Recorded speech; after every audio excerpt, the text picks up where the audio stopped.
తెలియదు, కానీ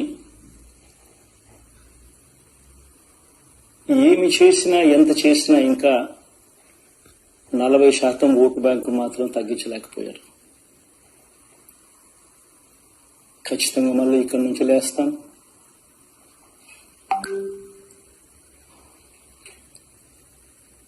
మళ్ళీ ఇక్కడి నుంచి గుండె ధైర్యంతో నిలబడి మళ్ళీ లేస్తాం.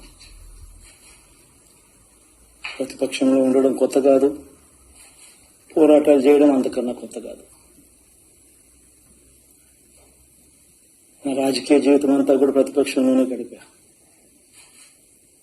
5 సంవత్సరాలు తప్ప. పోరాటాలే చేశా. రాజకీయ జీవితంలో ఎవడు చూడని కష్టాలు కూడా అనుభవించా.